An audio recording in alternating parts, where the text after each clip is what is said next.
As a realtor, the question that everybody always asks me is, how's the market? And I think it's such a common question because our home, it's just such a, I don't know, it's a fundamental aspect of our lives. It's literally the bedrock of our social and our financial empires, right? It doesn't matter if you own it or you rent it. It doesn't matter if you're thinking about selling your home or buying one. It doesn't matter if you plan on never moving again or if you need to move right away. It's just one of those intrinsic things that we want to know so that we can judge our situation, health of our cities, our overall country's financial health. It even gives us insight into how the world at large is doing. Today, I'm going to give you an updated real estate market for Southeast Oakland County. And this includes basically from West Bloomfield down through Hazel Park.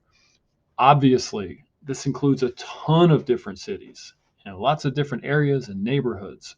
So if you want to know more about your specific area, take a look at my channel, do a deep dive into a number of different cities. If there's if you don't see what you're looking for there, just reach out to me. I can put something together for you, get it over to you real quick. It's just good to understand where you stand in the world. All right. Well, so we all love to pay attention to house prices and the market. So right off the bat, I'm going to satisfy that desire for you. We closed our closed home sales prices last month. So this is December of 2022. We averaged $384,245. Now, the natural follow-up question is that higher or lower than the month before? Prices in November were at 380,614. Looks like we're starting to trend back up again.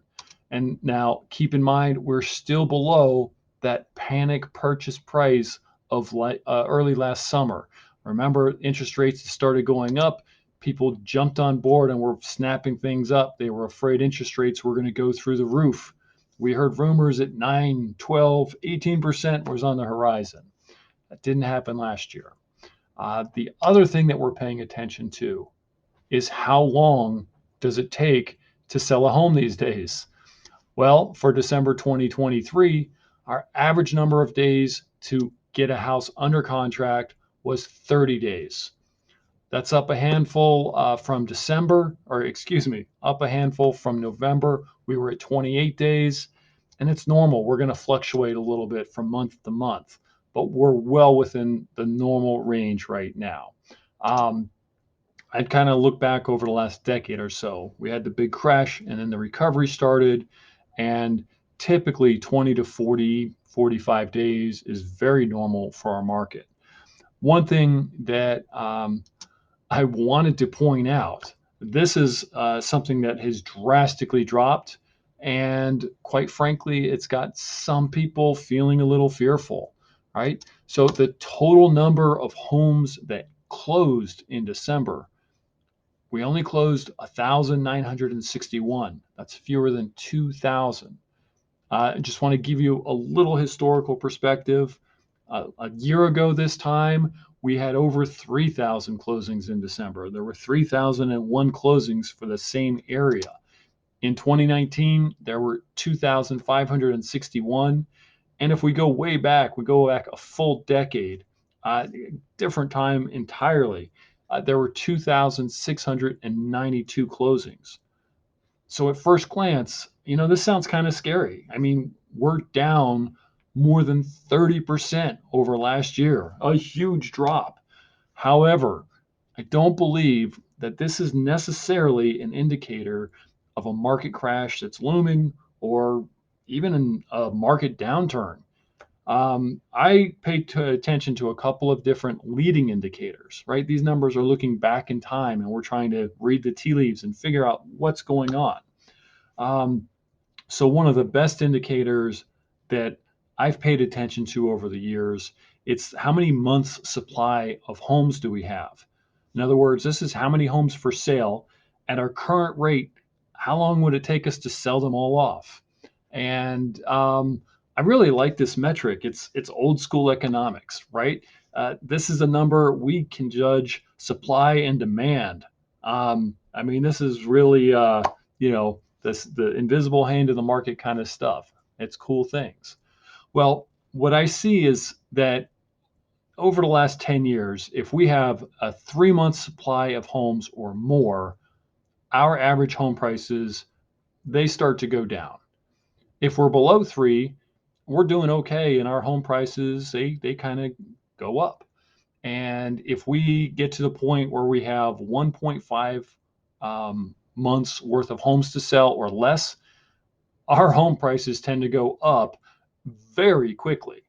And this seems to be true no matter what time of the year. It doesn't matter what's going on in the world. It's pretty cool because we're a very seasonally affected market. Winter time, our average prices go down. Our days on market, they might change. So this seems to be true no matter what time of the year. And that's very cool considering how drastically the season affects so much of our market. I know at this point, you're probably just sitting there wishing I would get to the point. And so, what is our current supply? We're at 1.7, and that's even lower than the 1.9 we were seeing back in November.